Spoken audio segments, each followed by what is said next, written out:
Hello everyone. As I discussed in the last lecture about the duty and delta of water, in this lecture we are going to discuss with the irrigation efficiency of irrigation water. So, myself Ritu Singh, an assistant professor in LIT Saregam. So, let's proceed with the lecture. So, first of all, we are going to discuss the transport of irrigation water, then regarding the irrigation efficiency. So, you must be knowing that there are two types of transportation of any water, not irrigation water, but any water. If you want to transport your in domestic use also, we are transporting water through this open channel and pipe. Okay.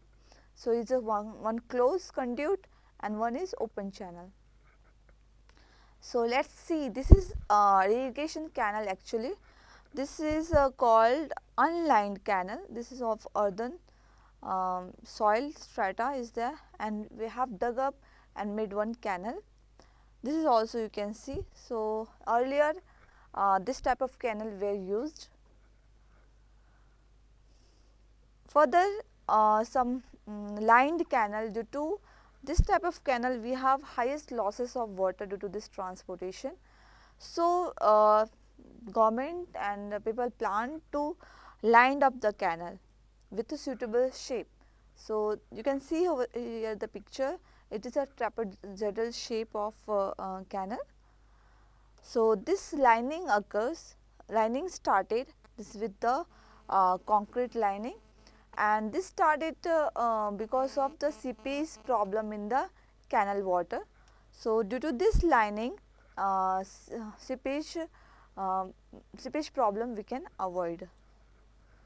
So, you can see the canal lining over here. You can see the entire canal with the lining.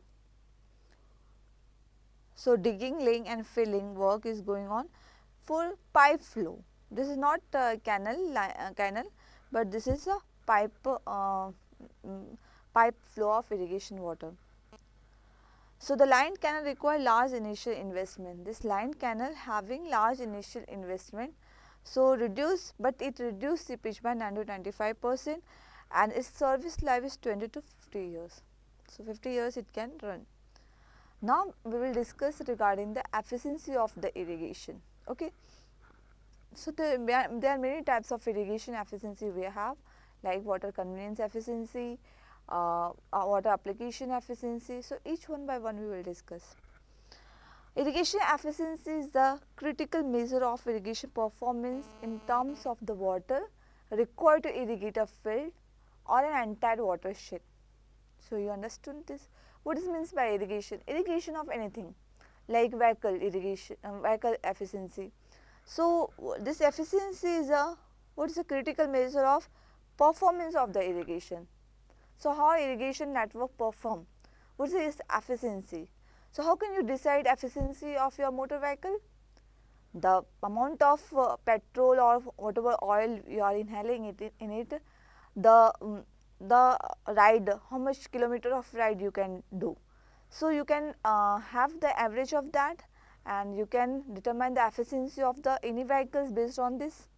So, similarly, in the irrigation efficiency, the amount of water you are supplying from the sources and the amount of the area of the hectares irrigated or the crops are grown. So, this is the nothing but the efficiency of the irrigation system. So, the objective of irrigation efficiency concept is to determine whether improvement can be made in both the irrigation system and the management of the operation program, which lead to efficient irrigation water use. So, what's the you can ask that what is useful of it, why we are determining the efficiency. So, we can have improvement if your efficiency is getting low. So, some defects may be there. For example, I have shown you the picture over here for the unlined canals. So, here it must be the irrigation efficiency must be low because water losses is going on year by year due to seepage problem. But if you can come for the lining canal, here you find the efficiency more. So, this efficiency we do for the improvement and for the management of the operation program. Okay. So, this irrigation efficiency is dependent on your system design, how you design your system, means irrigation networking design, how you manage the things. You are supplying perennial water or seasonal water you are supplying. Then how you are doing the maintenance of it. Higher maintenance will give higher duty, even higher efficiency, and your weather it decide which type of weather the area having. Like if you go for the drought condition, it always extreme weather, more rainfall, more cold, more heat.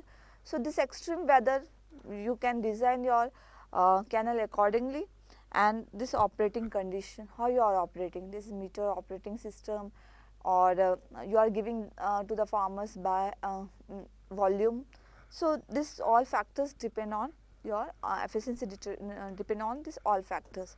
So we have this in the irrigation system we have this many types of efficiency we can calculate, that is water convenience efficiency, water application efficiency, water storage efficiency, water distribution efficiency, uniformity, and overall irrigation efficiency. So these all we are going to discuss one by one. So first is water convenience efficiency, it is denoted by EC. Okay. So what is used to water convenience means how you are transporting your water from the sources to the agricultural land. Okay. So it is used to measure the efficiency of water conveyance system associated with the canal, field channels or pipeline. Okay. So this can be diverted from a storage reservoir and transported to the field or farm through a system of canal or pipeline. It can be pumped from a reservoir on the farm and transported through a system of farm canals or pipeline. So you understood this? This means conveying one from one system to another system we are conveying the water. So how much efficiency you will get? So this is called water conveyance efficiency. So normally irrigation water pumped and carried in close conduits gives conveyance efficiency of 100%. Simple concept is that if you are transporting your water from the closed conduit, what is closed conduit? That is pipe. Through pipe if you are transporting your water, then what will happen? No evaporation loss, no seepage loss, either you do not have any defects or hole in it, you do not suffer any loss. So your conveyance efficiency will be 100%, no losses. So from the source whatever water you are taking, you are supplying that much amount of water to the irrigable land. Okay. But if you are supplying water from the open channels like canals, open channel, so what will happen? Your if it is not lined, then seepage losses will be there. If it is lined, then even evaporation losses will be there. So these all things we should carry to find the water conveyance efficiency. Understood? I think. So this is the water conveyance efficiency. In the figure I try to show you. So actually water conveyance efficiency is water delivered to the farm, means WD we have noted, water delivered to the farm, and to the water diverted from the stream, reservoir or well, means from the source of water. So whatever the from, if this is a stream, it is a source of water, so water lost by evaporation and seepage, so these losses may occur before supplying to this your farm. So this losses, if losses will be more, your water conveyance efficiency will be less. If losses is less, your water conveyance efficiency will be more, vice versa. Okay. So this your conveyance losses include any canal spills, operational or accidental, and reservoir seepage and evaporation that might result from the management, as well as losses resulting from condition of the irrigation system. So it also include leakage from the pipes. I said you that your conduit system, whatever your pipe system you are adapting to supply water from the source to the farm, if it is not suffering any hole or leakage, it will supply 100% of water to the field. So this leakage from the pipes is also included in the losses. So typically conveyance losses are much lower for closed conduit or pipelines compared with unlined or lined canals due to reduced evaporation and seepage losses. So, here your conduit pipes will have more conveyance efficiency than your lined or unlined canal. Understood? For example, one example is there for better understanding, or your concept should be clear on this water conveyance efficiency. For example, you have 45 meter cube of water was pumped into a farm distribution system. 38 meter cube of water is delivered to the field, which is 2 km from the well. So, compute the conveyance efficiency. You understood the thing? Water delivered to the farm is 38 meter cube. You got the water in the farm 38 meter cube. You have diverted from the source is 45 meter cube. So, what you will do? 38 by 45 to the farm from the source. So, you will get the efficiency as 84%. So, this way we can calculate the conveyance efficiency. Now, second is water application efficiency. It is denoted by EA. Conveyance EC, application EA. Okay. So, what is application efficiency? The amount of water is related to the actual storage of water in the root zone to meet the crop water needs in relation to the water applied to the field. So, application, for what we are supplying water to the field? For the root of the crop.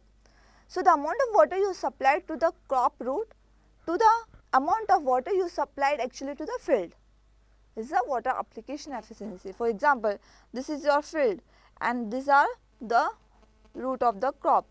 So, you supplied this much amount of water to the means like 80% of water to the field, but each root, if you sum up the each root of the water it utilized is 70%. So, what were the losses here? 10% is losses here. So, water application efficiency will be less. One more thing, if your inlet is here to the field, then the water will be less here at the tail end. So, here water application will be less compared to the head. So, this is also one factor for the water application efficiency. Okay. So, the application efficiency include any losses from evaporation or seepage from the surface water channel or furrows. So, any leak from sprinkler or drip pipelines, percolation beneath the root zone, evaporation or droplet in the air or runoff from the field. So, your water application efficiency depends on your if you are adapting drip irrigation system, if you are adapting sprinkler irrigation system, and if your surface irrigation system is also there, then at the tail end it will affect. So, from the head water application will be more than the tail end. What is the tail end? At the end of the field, means the form where we are supplying water, at the end whatever water you got. Okay. So, water application efficiency below 100% is due to seepage losses. If it is not whatever water you have supplied to the field, and if it is not utilized by the plant, then whatever losses we are suffering is due to what? Seepage losses maybe. Then from field distribution, runoff, it can be runoff and it can be deep percolation, that is gravitational water we have discussed earlier. Okay. So, water losses due to inefficient application of water in the field may vary from 28 to 50%. So, what this water losses, whatever water losses due to inefficient application of water, it varies from 28 to 50%. Okay. So, the proper irrigation management can increase the application efficiency.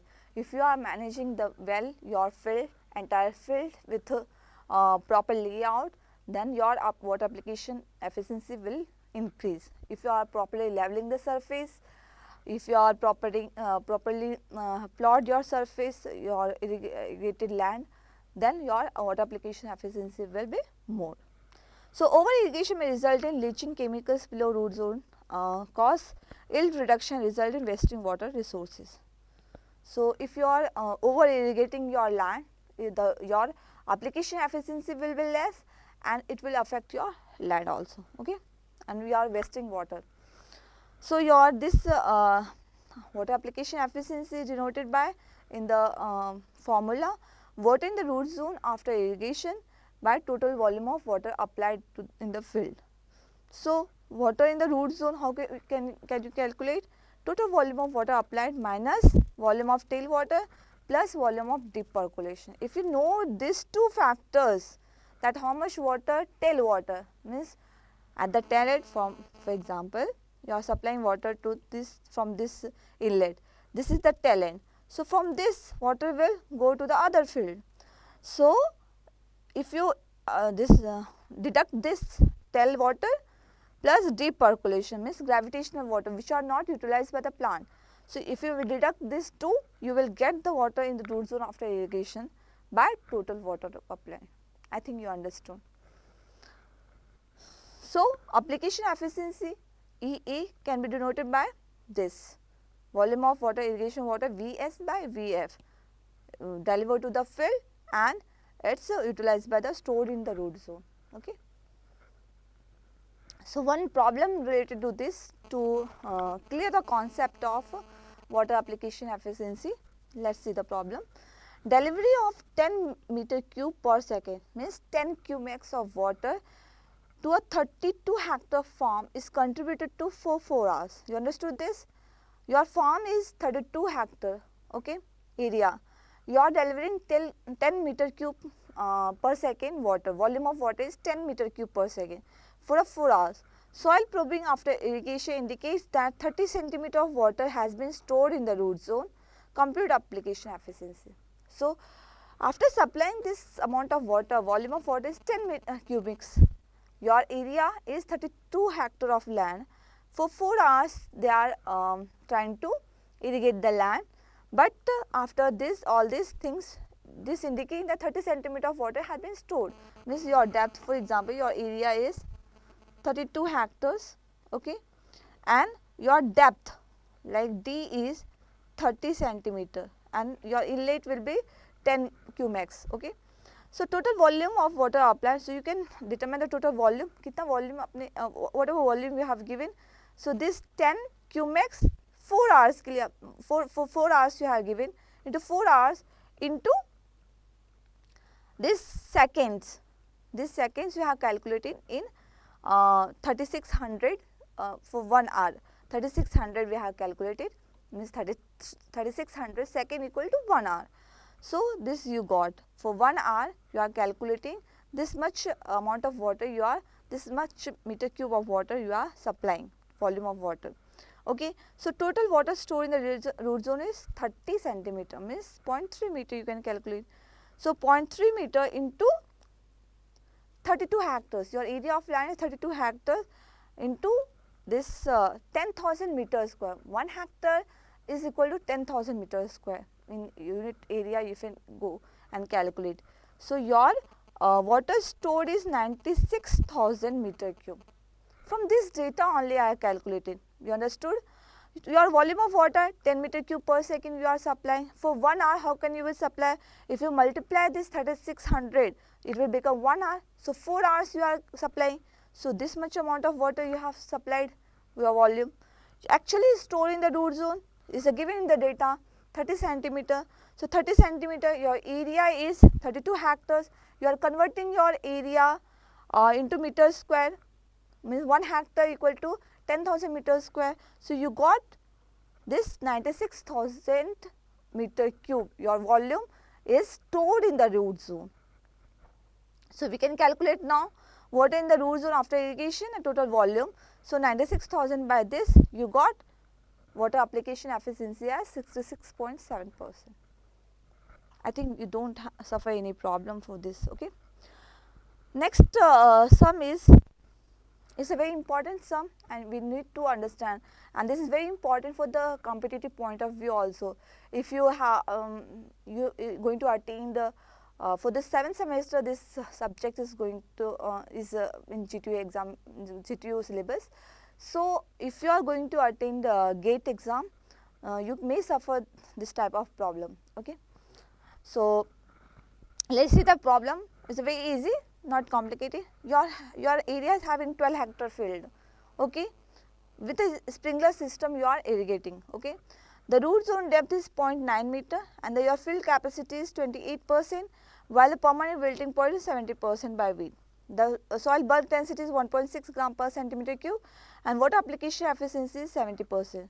The soil is to be irrigated when 50% of the available water has depleted. So, the peak evapotranspiration is 5 mm per day and the system is to be run for 10 hours in a day. So, this is the problem of any irrigation system, means supplying water, whatever they have suffered like field capacity, permanent wilting point, everything they have mentioned. Okay. What you have to determine is net irrigation depth, gross irrigation and irrigation period. Okay. Irrigation period means how much time we should supply water to the field, irrigating field. Okay. So, this is the solution over here. This is very simple. You just have to mug up one simple equation that I will tell you. So, this is given the question, your field capacity 28%. Field capacity, earlier also I told you that the quantity of water retained in the field for plant growth is your field capacity. So, it is your field capacity. Your wilting point is 17%. So, at this point it will wilt. So, available moisture. So, what is available moisture? Your wilting point means, for example, this is your field capacity. Okay. Field capacity means 28%, but 70% is your wilting point. So, here is your wilting point. So, available moisture will be here, available. So, your available moisture, field capacity minus your wilting point. Wilting point means the water cannot be utilized by the plant and this plant will die. Okay. So, 11% water is utilized by the actual water is utilized by the plant. Okay. Now, root zone depth is given in the question 0.9 meter, 0.9 means 90 centimeter it is. Okay. Bulk density, whose bulk density is the soil bulk density 1.36 gram per centimeter cube. So, depth of available moisture, what will be the depth of available moisture? 0.11, here you got available moisture 11%. So, you can call 0.11 into your bulk density into your root zone depth, means it is like this. If you can available moisture AM, you can write available moisture into your root zone depth. So, D you can write down into your bulk density is rho. So, this will be, you can determine the depth of available moisture. So, total depth of available moisture is 135 mm. Now, what is said in the question that the soil is to be irrigated when 50% available moisture has depleted. So, if you deplete 50% means your available moisture is 11%. If this system has depleted 50%, if your plant has utilized 50% of its water, then you need to irrigate again. Okay. So, allowing for 50% depletion of available moisture before irrigation, depth of readily available moisture will be simple 50 to this you will get, means after this 67.5 mm you need to irrigate again. So, your net irrigation depth become this. So, depth of readily available moisture 67.5, is it okay? Now, gross irrigation will be, whatever the irrigation application efficiency, your gross irrigation will be there. So, net irrigation you know 67.5 and your irrigation efficiency is 0.7 is written over here. Okay, yeah, 70%. So, you will get the gross irrigation, means the amount of water you have to supply in the field. The amount of water utilized by the plant is secondary point, but the amount of water you have to supply in the field is this much mm, 96.4 mm. So, the irrigation interval, net irrigation, this net irrigation by peak evapotranspiration, one losses is more here, evapotranspiration loss. So, by 5, so 13.5 days, after 13.5 days you need to irrigate your land. So, this answer your 13 days, because 13.5 how can we count in days. So, we always take the minimum value of this. So, this 13 days, after 13 days you need to irrigate your land again. Understood? Now, water storage efficiency. So, storage efficiency is denoted by ES. So, what is water storage efficiency? The ratio of the volume of water stored in the root zone to the volume of water required to fill the root zone to field capacity. So, what is water actually stored and what is actually water required to the fill the root zone? Actually stored and required. So, it is defines the ratio of both this. So, water storage efficiency. We have two uniformity coefficient in terms of sprinkler irrigation system because it move in radius. So, how much uniform it is. So, these things I will discuss in the next lecture as this lecture is too lengthy. So, thank you and hope you find your concept really clear here. Thank you.